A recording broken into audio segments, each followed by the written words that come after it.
Hello, welcome students, welcome to Abhiyan. मैं हूं पाटीशार। आप चलिए आज शुरू करने जा रहे हैं हमारा लेक्चर वीडियो।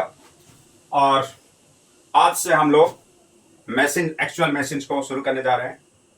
तो पहले हम लोग डीसी पार्ट को कवर कर लेंगे, उसके बाद एसी पार्ट में जाएंगे। तो डीसी पार्ट में पहले डीसी जनरेटर, उसके बाद डीसी मोटर को कवर करेंगे, ठीक है। अब इससे पहले जितने भी जो भी हम लोग पढ़े थे वो detailed about the magnetic field which are relating to the electrical machines, मतलब वो मैग्नेटिक फील्ड जो कि इलेक्ट्रिकल मशीन्स में हम लोग का काम में आने वाला है। अगर वीडियो नहीं देखे हो तो उसका लिंक मैं डिस्क्रिप्शन में डाल दूंगा, जाके वन बाय वन डिटेल में देख लेना। क्योंकि इलेक्ट्रिकल मशीन को समझना है तो मैग्नेटिक फील्ड को समझना ही पड़ेगा। Without knowing the magnetic field you can't understand the concept of machines. Machine को नहीं समझ सकते, ठीक है। ठीक, अब चलिए शुरू करते हैं।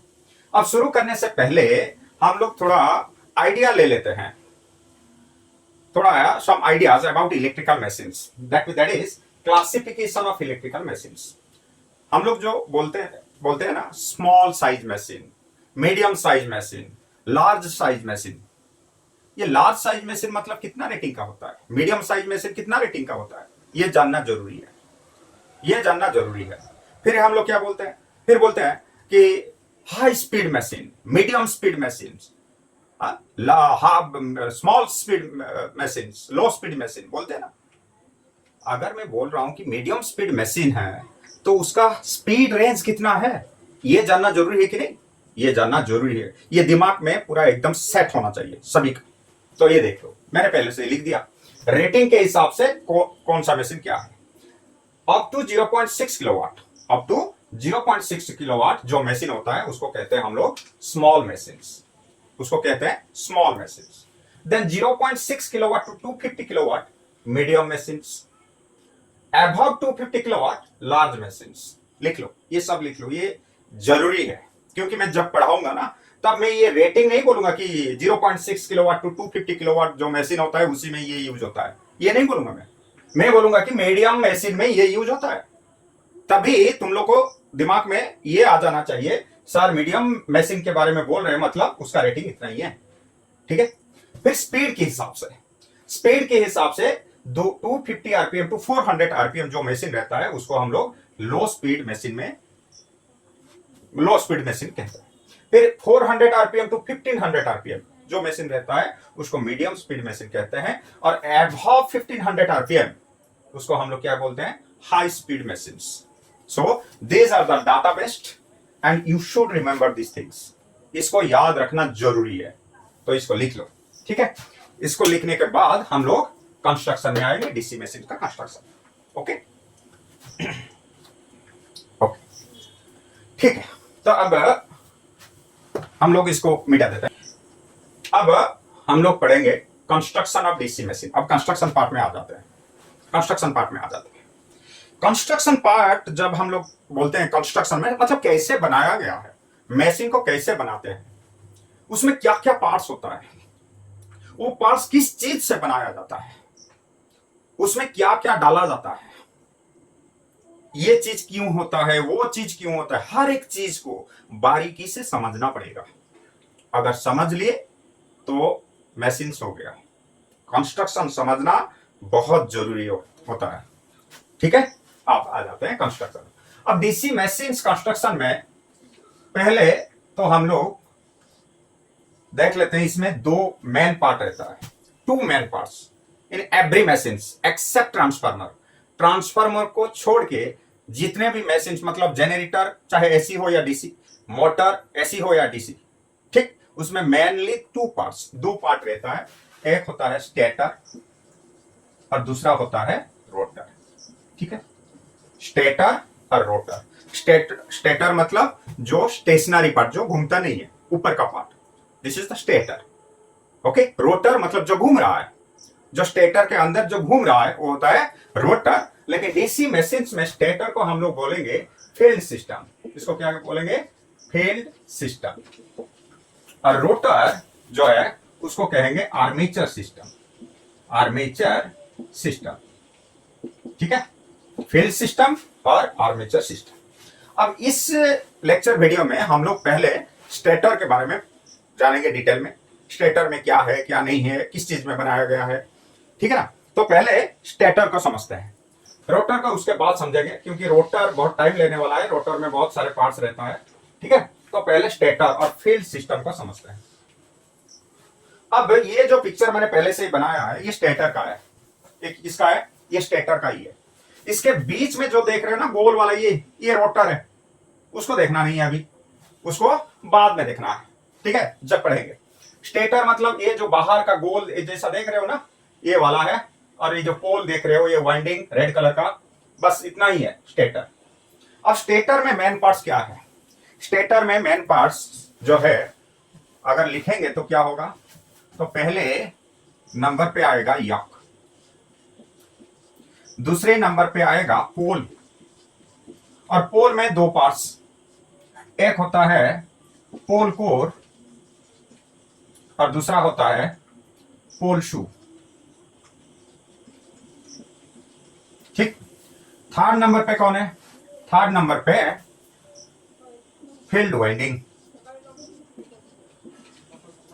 फील्ड वाइंडिंग, ठीक है। ये मेनली 3 पार्ट है और कुछ नहीं है इसमें, ये मेनली 3 पार्ट्स, यक, पोल, पोल में 2 पार्ट है, पोल कोर, पोल शू, पोल कोर और पोल शू, ठीक। ओके, तो पहले समझ लेते हैं यक को।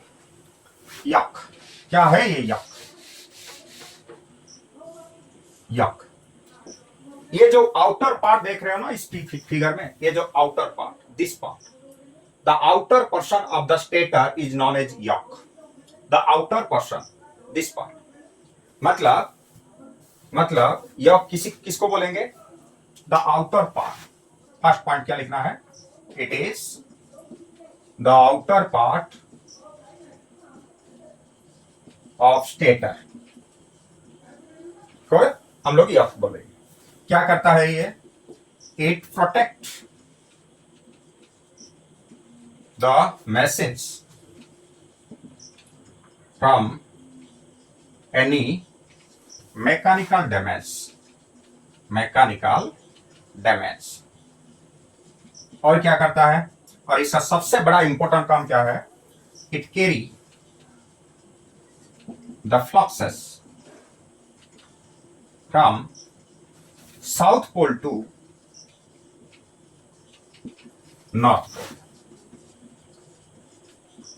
South pole to north pole, ये मेन इसका मेन काम है। तो यक का मेन काम क्या है? It carry the fluxes from south pole to north pole, ये वाला, ये तो कॉमन ही है।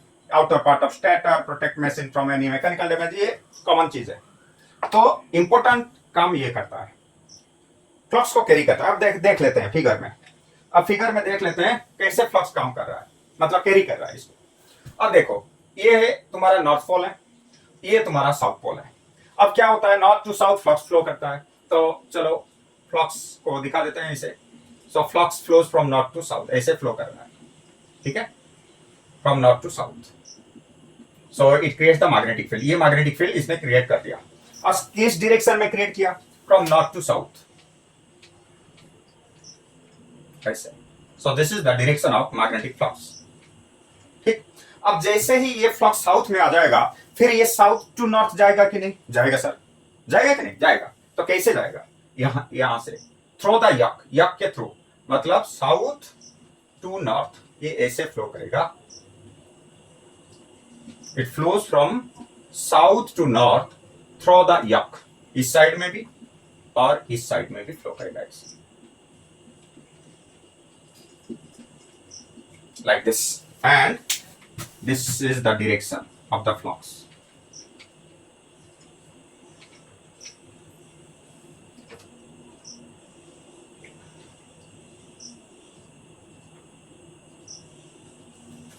ठीक है, अब नॉर्थ टू साउथ आ रहा है, फिर साउथ टू नॉर्थ जा रहा है।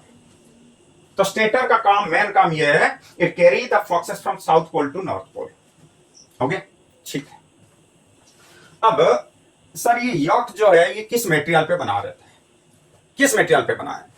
देखो, इलेक्ट्रिकल मशीन, जो भी मशीन है वो सारे के सारे पार्ट्स हम लोग मैग्नेटिक मटेरियल से ही बनाते हैं, ये तो पहले से हम लोग को पता है, ठीक है ना। तो मैग्नेटिक मटेरियल में कौन सा मटेरियल जो यक होता है, मेनली हम लोग कास्ट आयरन यूज करते हैं। कौन सा वाला? Cast iron.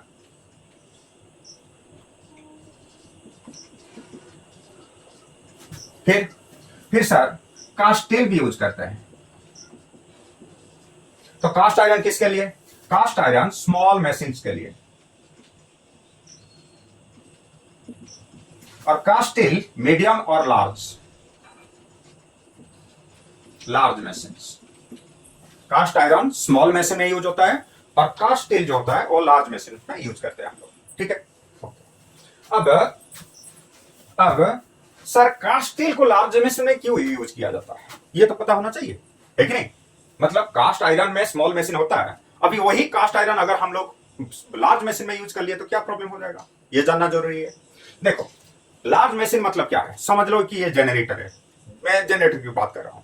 लार्ज मशीन, अब लार्ज मशीन में क्या होता है सर, लार्ज वोल्टेज इंड्यूस करेगा, है कि नहीं। अगर लार्ज वोल्टेज इंड्यूस करेगा, लार्ज वोल्टेज पाने के लिए हम लोग को क्या ज्यादा मतलब मिलना चाहिए सर, ज्यादा फ्लक्स होना चाहिए। अब ज्यादा फ्लक्स होगा तभी जाके ज्यादा वोल्टेज मिलेगा हम लोग को, है कि नहीं। अब ज्यादा फ्लक्स पाने के लिए मुझे वो मैग्नेटिक मटेरियल चाहिए जिस मैग्नेटिक मटेरियल का परमिएबिलिटी ज्यादा हो, जिस मटेरियल का परमिएबिलिटी ज्यादा हो, मतलब ज्यादा होना चाहिए। अब क्या होता है, ये जो कास्ट स्टील है, ये जो कास्ट स्टील, इसका परमिएबिलिटी कास्ट आयरन से ज्यादा है। कितना ज्यादा है sir? 2 Guna, around 2 times more than cast iron. So cast steel's permeability is 2 times more than cast iron. इसीलिए हम लोग क्या करते हैं, लार्ज मशीन में कास्ट स्टील को यूज कर लेते हैं।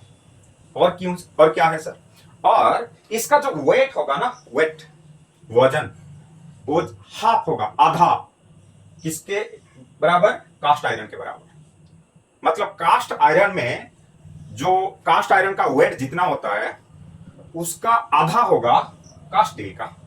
मतलब जो मशीन बनेगा वो तो हाई परमिएबिलिटी मटेरियल मिल जाएगा हम लोग को, उसके साथ साथ उसका वेट भी कम हो जाएगा, मशीन ज्यादा वेट नहीं होगा।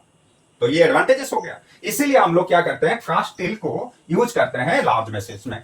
ओके ठीक है। अब नेक्स्ट क्या है सर, नेक्स्ट ये है ये जो यक पर्सन है, ये जो यक है, ये it is a single piece, it is a single piece for small machines. तो यक जो होता है सिंगल पीस में होता है स्मॉल मशीन के लिए, और फॉर लार्ज मशीन्स, जब बड़े बड़े साइज का मशीन रहता है ना, वो सिंगल पीस में नहीं रहता है, वो 2 पीस में डिवाइड होता है। अब दोनों पीस को हम लोग क्या करते हैं, ऐसे जोड़ लेते हैं, ऊपर नॉट और नीचे भी नॉट बोल्ट देके जोड़ लेते हैं, तभी ये यक बन गया, ठीक है ना। सो लार्ज मशीन में यक जो होता है वो 2 पार्ट में डिवाइड रहता है, और स्मॉल मशीन में सिंगल पीस रहता है, ठीक है। और क्या है सर, और it is not laminated in construction, it is not laminated in construction, इसको लैमिनेशन किया नहीं जाता है। मतलब किसको, यक को लैमिनेशन नहीं किया जाता है, ठीक है। मतलब ये सॉलिड पीस रहता है, लैमिनेटेड नहीं है, it is a solid piece. तो ये जो इंपॉर्टेंट थिंग्स था ये मैंने बता दिया, किसके बारे में, यक के बारे में। अब आते हैं पोल के बारे में। नेक्स्ट आते हैं हम लोग, देख लेते हैं इसको, अगर नहीं लिखे हो तो लिख लो,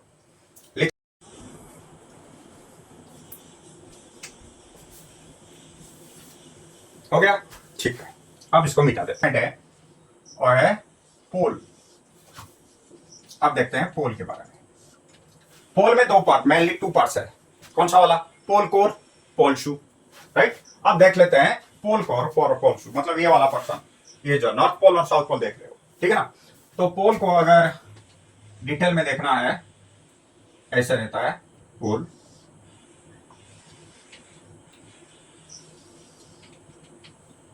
ठीक। अब ये पोल है, और इस पोल में इसी पार्ट, ये जो पार्ट देख रहे हो ना, ये वाला पार्ट, ये होता है पोल कोर, ये हो गया पोल कोर। और ये जो नीचे वाला सेक्शन देख रहे हो कार्व जैसा ना, ये वाला, इसको कहते हैं पोल शू, पोल शू। ठीक, अब ये जो पोल कोर, इसका फंक्शन क्या है? Pole core mainly it holds the armature winding, sorry field winding. अब ये फील्ड सिस्टम पढ़ रहे हैं ना हम लोग, स्टेटर और फील्ड सिस्टम। फील्ड सिस्टम मतलब यहां पे एक वाइंडिंग रहता है, जिस वाइंडिंग को हम लोग कहते हैं फील्ड वाइंडिंग। कौन सा वाइंडिंग? Field winding. मतलब यहां पे हम लोग देते हैं वाइंडिंग। अब वाइंडिंग क्यों देते हैं सर? क्योंकि हम लोग जो मैग्नेट यूज कर रहे हैं, मैग्नेटिक फील्ड बनाने के लिए जो मैग्नेट यूज कर रहे हैं, वो परमानेंट मैग्नेट नहीं होता है, वो होता है इलेक्ट्रोमैग्नेट। अब इलेक्ट्रोमैग्नेट बनाने के लिए हम लोग को तो सप्लाई देना पड़ेगा, सप्लाई देने के लिए वाइंडिंग होना भी जरूरी है। अब ये जो वाइंडिंग है, इसी वाइंडिंग को कहते हैं फील्ड वाइंडिंग, फील्ड वाइंडिंग। अब फील्ड वाइंडिंग का काम क्या है? फील्ड वाइंडिंग का काम यह है, it creates the magnetic field और इट क्रिएट्स द इलेक्ट्रोमैग्नेट। अब इसका काम यह है कि ये इलेक्ट्रोमैग्नेट बनाएगा जब हम लोग सप्लाई देंगे इसमें, जब हम लोग इसमें सप्लाई देंगे। अगर इसी डायरेक्शन में सप्लाई दे दिए तो सर ये कौन सा पोल हो जाएगा? अब right hand call rule use कर लेंगे। करंट ऐसे जा रहा है, मतलब ये वाला, मतलब फोर फिंगर क्या इंडिकेट करेगा? Current direction. अब करंट डायरेक्शन, करंट ऐसे जाके ऐसे मोड़ रहा है। थंब क्या इंडिकेट करेगा? सर फ्लक्स डायरेक्शन, मतलब फ्लक्स यहां से निकलेगा ऐसे नीचे की तरफ। अगर फ्लक्स यहां से निकल रहा है, नीचे की तरफ फ्लक्स जा रहा है, तो ये हो जाएगा नॉर्थ पोल। ये कौन सा पोल? नॉर्थ पोल हो जाएगा, क्योंकि नॉर्थ पोल से ही फ्लक्स निकलता है। ठीक है, ओके ठीक। अब ये जो पोल कोर है, ये सर्कुलर सेक्शन भी हो सकता है, रेक्टेंगुलर सेक्शन भी हो सकता है, नो प्रॉब्लम। लेकिन जनरली ये सर्कुलर सेक्शन ही रहता है। सर्कुलर ही मतलब ये रहता है जिसमें हम लोग क्या देते हैं? वाइंडिंग देते हैं, फील्ड वाइंडिंग को देते हैं मैग्नेटिक फील्ड को बनाने के लिए। ठीक, अब ये कोर जो होता है, इसको लैमिनेशन भी नहीं किया जाता, जैसे यक, इसका भी लैमिनेशन नहीं होता है, नहीं होता है। लेकिन इन सम केसेस, इन सम मशीन्स इसमें लैमिनेशन कर देते हैं। और कितने mm का? इन सम machines whole core are laminated about 1 mm thickness। 1 mm thickness का लैमिनेशन कर देते हैं। सभी मशीन में नहीं, कुछ मशीन में किया जाता है। ठीक है, जो बहुत बड़े बड़े साइज का मशीन रहता है ना, उसमें कर देते हैं। ठीक है, लेकिन ज्यादातर इसको लैमिनेशन नहीं किया जाता है। ये हो गया तुम्हारा क्या? पोल कोर के बारे में। अब आते हैं पोल शू। अब पोल शू का काम क्या है? और सर पोल शू को ऐसे क्यों बनाया गया है, कार्व जैसा? मतलब पोल शू को हम लोग तो ऐसे भी बना सकते थे, ऐसे सीधा ऐसे बना सकते थे। प्रॉब्लम क्या है ऐसे, मतलब कर्व जैसा बनाना? देखो, कर्व बनाने का मतलब यह है, ये जो पोल शू, इसका दो काम, मेनली टू फंक्शन रहता है। क्या क्या फंक्शन पहले लिख लेते हैं। The main function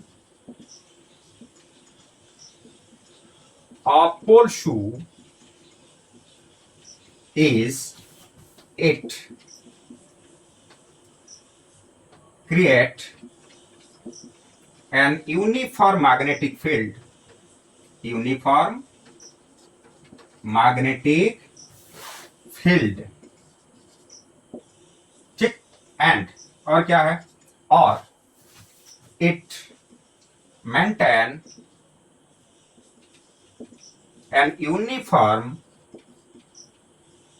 air gap between rotor and stator, rotor and stator. ठीक, अब रोटर और स्टेटर के बीच में यूनिफॉर्म गैप मेंटेन करता है। जैसे कि इस फिगर में देख लो, ये अंदर का ये जो पार्ट है, ये क्या है सर? ये रोटर है, ये रोटर। ठीक है, अब ये रोटर जैसे कर्व जैसा है, यहां पे ये गोल है ना, तो ये जिस शेप में है, ऊपर का जो पोल शू है वो भी उसी शेप में बनाया गया है। अगर ऐसे बनाएंगे तो क्या होगा? इसका डिस्टेंस देख लो, यहां का डिस्टेंस भी देख लो, यहां का डिस्टेंस भी देख लो। मतलब यहां पे भी जितना डिस्टेंस होगा यहां पे भी उतना ही डिस्टेंस होगा, तो यहां पे भी उतना ही डिस्टेंस होगा। मतलब ये रोटर और स्टेटर, रोटर और पोल के बीच में जो गैप होता है ना, उसी गैप को क्या कहते हैं? इसी गैप को हम लोग कहते हैं एआर गैप। क्या कहते हैं? AR gap. इसी गैप को कहते हैं एआर गैप। ठीक है, अब बीच में एआर है, रोटर और स्टेटर के बीच में क्या है? एआर है। तो उसी एआर गैप को इक्वली मेंटेन करते हैं, यूनिफॉर्मली मेंटेन करते हैं। क्यों सर यूनिफॉर्मली क्यों मेंटेन किया जाता है? देखो, अगर यूनिफॉर्म मेंटेन नहीं होगा तो क्या होगा? सपोज देख लो, ये वाला इसी में समझ लेते हैं। यहां पे ये हो गया तुम्हारा, सपोज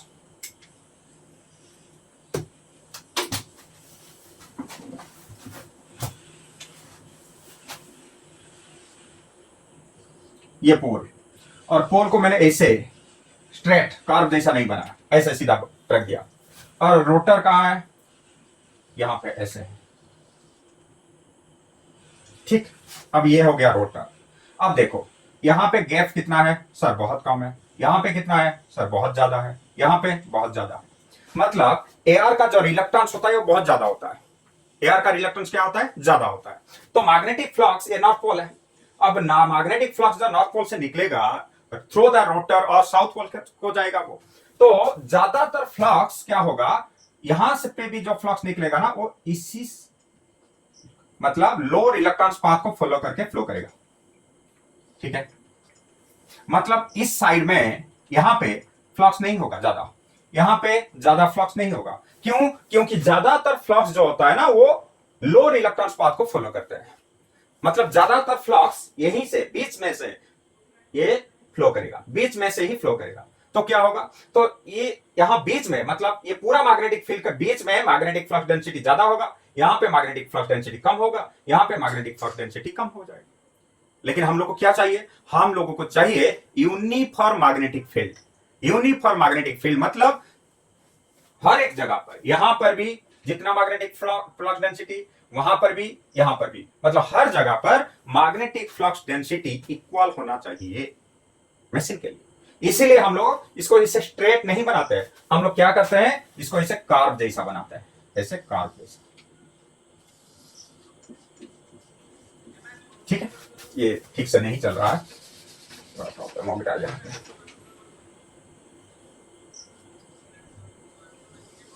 ऐसे कार्व जैसा बना लेते हैं। ठीक है, ओके।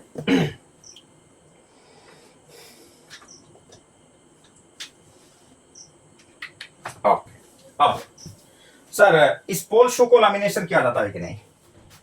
हाँ, इसको कर लेते हैं।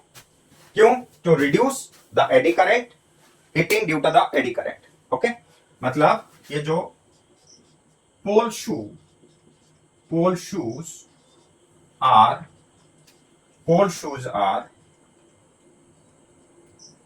laminated in construction to reduce the heating effect.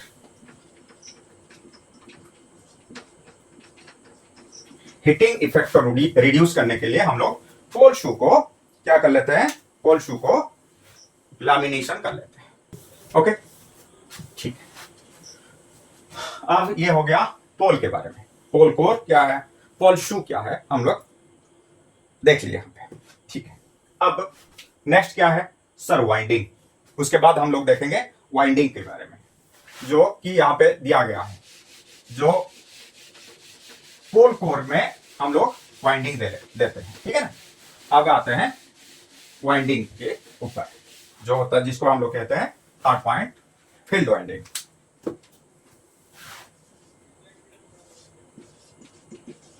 Field winding, ठीक है, ओके। अब फील्ड वाइंडिंग का मेन काम क्या है? What is the main function? It's main function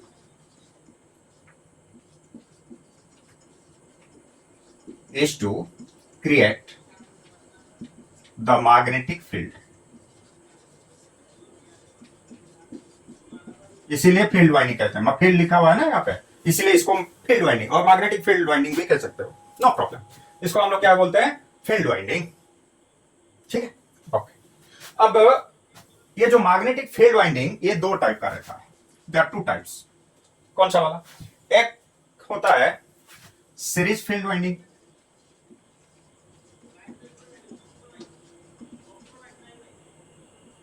और दूसरा होता है शंट फील्ड वाइंडिंग।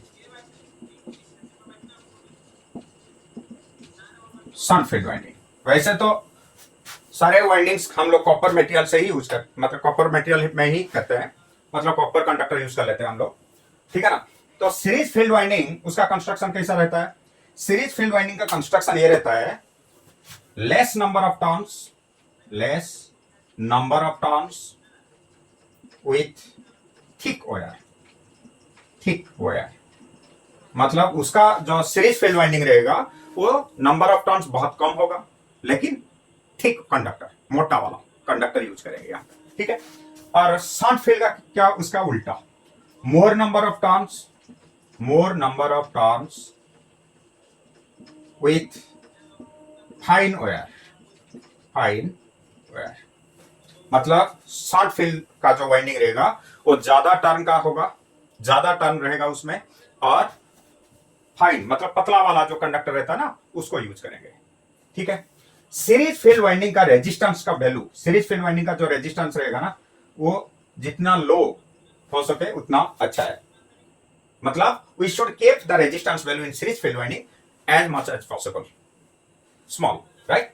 और शंट फील्ड वाइंडिंग का रेजिस्टेंस का वैल्यू क्या होता है? ये ज्यादा होता है, राइट। सो मैं लिख देता हूं RAC मतलब सीरीज फील्ड वाइंडिंग का रेजिस्टेंस इसका कम रहता है, और शंट फील्ड वाइंडिंग RSH इसका ज्यादा रहता है, ठीक है। तो ये होता है सीरीज फील्ड और शंट फील्ड के बारे में, ओके। ये वाइंडिंग को सर कैसे बनाया जाता है? देखो पहले क्या होता है, पहले हम लोग वाइंडिंग को जैसे बनाना है वैसे प्रिपेयर कर लेते हैं। प्रिपेयर करने के बाद वैसे ही डायरेक्ट लाके मतलब मशीन में इंस्टॉल नहीं कर लेते हम। पहले हम लोग उसको क्या करते हैं, जो वार्निश होता है ना उस वार्निश में ऐसे डुबो के रखते हैं, थोड़ी देर डुबो के रखते हैं। उसके थोड़ी देर बाद वहां से निकालते हैं। वहां से निकालने के बाद एक बहुत बड़ा सा ओवन रहता है, उस ओवन के अंदर डाल देते हैं उसे, ठीक है, सूखने के लिए। अब ओवन के अंदर वेरी हाई टेम्परेचर में उसको सुखाया जाता है, हीट करके। सूखने के बाद जैसे हम लोग निकालेंगे ना वो एकदम उसका स्टिफनेस बहुत ज्यादा हो जाएगा, है कि नहीं? मतलब उसका स्टिफनेस, मैकेनिकल स्ट्रेंथ इंक्रीज हो जाएगा। मतलब mechanical strength of the winding and stiffness of the winding बहुत ज्यादा हो जाएगा, और जिसमें से हमको क्या मिलेगा? एक गुड इंसुलेशन। वार्निश क्या है? वार्निश एक इंसुलेटिंग मटेरियल है कि नहीं? तो उस वार्निश को हम लोग यूज करके उसका इंसुलेशन प्रॉपर्टी इंक्रीज कर लेते हैं, साथ ही साथ उसका मैकेनिकल स्ट्रेंथ और stiffness of the field winding increase हो जाता है, ठीक है। तो ये हम लोग जो आज पढ़े ये about the stator of the DC machine का स्टेटर के बारे में, ठीक है। तो आज के लिए इतना ही है। नेक्स्ट क्लास में रोटर के बारे में पढ़ेंगे। हाँ सॉरी मैंने दिखाने के लिए तो भूल ही गया। देखो प्रैक्टिकली हम लोग देख लेते हैं मशीन को। मशीन तो पढ़ लिए, स्टेटर। तो ये मैंने छोटा सा मशीन लाया हूं दिखाने के लिए आखिर में। तो ये जो मशीन है ये देख रहे हो, इसमें ये है स्टेटर पार्ट। ये क्या देख रहे हो? ये स्टेटर, और ये होता है रोटर। तो स्टेटर के अंदर रोटर ऐसे रहता है, देख रहे हो ना, ऐसे। तो रोटर के बारे में तो नेक्स्ट क्लास में पढ़ेंगे, पहले स्टेटर देख लेते हैं। इस स्टेटर में ये जो ऊपर का पार्ट देख रहे हो, ये वाला पार्ट, ये पार्ट कौन सा है ना सर? यक है। ये वाला ऊपर का जो देख रहे हो ये यक, ठीक। अब पोल कौन सा है सर? पोल तो ऐसे कर्व जैसा, ये देखो कर्व जैसा दिख रहा है ना, ये वाला, ये ऊपर का नॉर्थ पोल हुआ, तो ये वाला साउथ पोल। ये पोल शू। पोल कोर कौन सा है? ये देख रहे हो ना, ये वाला पर्सन, ये वाला ऊपर का ये यहाँ पे हम लोग डालते हैं फील्ड वाइंडिंग को, यहां से डालते हैं, यहां से घुमा के यहाँ पे फिर ऐसे करके फील्ड वाइंडिंग देते हैं, ऊपर भी और नीचे भी, टू मैक नॉर्थ पोल और साउथ पोल। हो गया। तो ये यक है, ये पोल शू, ये पोल कोर, ये ऊपर का पोल, ये नीचे का पोल। मैंने यहाँ पे जो दिखाया सिर्फ दो पोल मशीन का, लेकिन मशीन जो होता है it may be 2 pole, it may be 4 pole, it may be 6 pole. ठीक है, तो आज के लिए इतना ही है। नेक्स्ट क्लास में हम लोग रोटर के बारे में अच्छी तरह से पढ़ाई करेंगे 1 by 1। ठीक है, तो मेरा वीडियो कैसा लग रहा है? अगर अच्छा लग रहा है और लग रहा है कि हाँ ये कॉम्पिटिटिव के लिए हेल्पफुल हो रहा है, तो please like my video and share with your friends. Thank you.